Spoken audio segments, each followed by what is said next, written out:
I would like to be a pilot. I want to be an archaeologist. I want to be an astronaut. I want to be an architect. I want to be a software engineer. Kids like to dream. The bigger they dream, the more they need a college education. NHA helps students reach their dreams by giving them an education that gets them ready for college and beyond. The NHA curriculum was developed for college opportunity. We researched those skills that students really needed to have to be successful in college, and with that understanding, we built backwards, grade by grade, content by content, so that we could ensure that the students' learning opportunities really scaffolded and built on themselves from kindergarten all the way through 8th grade. An example of that is we know college success is dependent on students being successful in Algebra 1 in 8th grade. Well, when you're preparing a student for algebra in 8th grade, their kindergarten experiences need to look very different. So those learning opportunities and those learning sequences were very intentional, scaffolded very specifically in order to prepare them for those kinds of learning opportunities. Very good. Class, read that problem with me.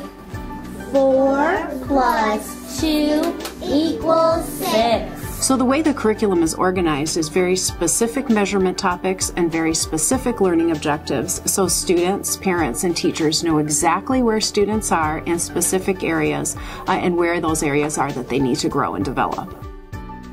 So the NHA curriculum really provides the foundation then for what the scoring system looks like.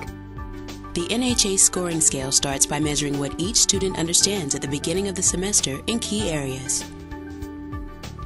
Once a child is measured, teachers know exactly where they are starting from and can chart a course for success. Key indicators are set along the way to measure the completion of targeted goals. By the end of the year, parents and teachers know how much each child has grown and what level each has achieved. We really want to know where a student starts, but it's really, really important where students end in their learning. The idea is that we want to continue to help that student grow and get to that score 3.0 or above, which is grade level expectations, by the end of the learning period. Multiplication, division, we're still working on, right? And number sense from before. The new score scaling has given them very specific feedback. They're able to look at their scores and say, okay, math is my weakness. But now not just saying math, which part of math? Is it the multiplication and division, or is it the number sense? Is it the measurement? So that they can set goals for themselves and know the areas that they need to work on. We show them the scaled score when we put their things out on the bulletin board and say, here's what you hit, here's the level you achieved. They have the chance to be excited about it. They have the chance to get motivated to go to that next level, and they really have an opportunity to see growth. And it's different and better for me because I can see whether they're weak in an area or whether they're strong in an area. And if my students are hitting the 3.0 target, I know that I can reach them with higher level thinking, I can bring them to real world concepts, I can apply it at a higher level.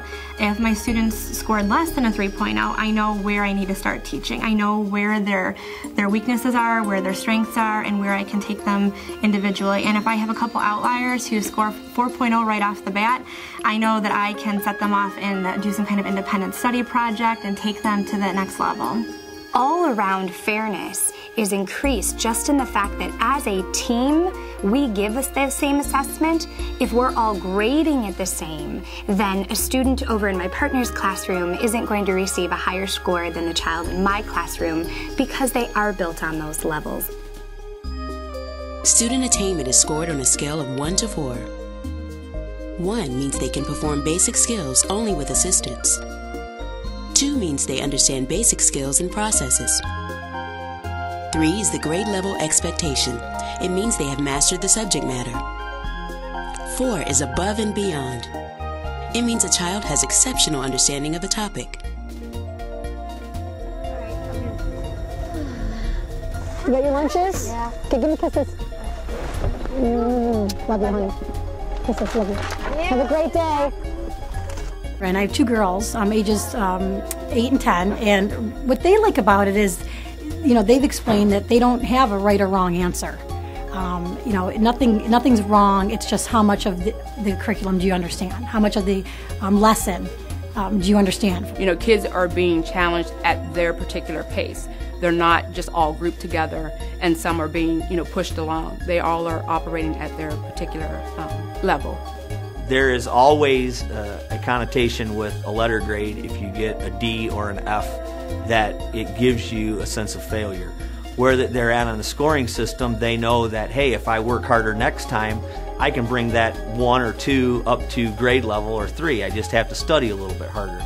So it gives them a goal to shoot for, and it doesn't affect their entire semester. It only affects that particular assignment.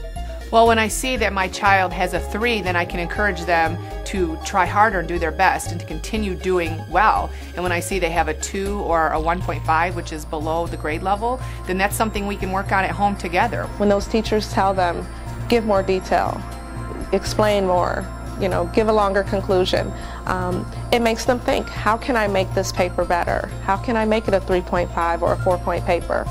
And the teacher is always there to tell them how they can do that. The NHA Scoring Scale, giving your child everything they need for a head start to success. I want to be a teacher.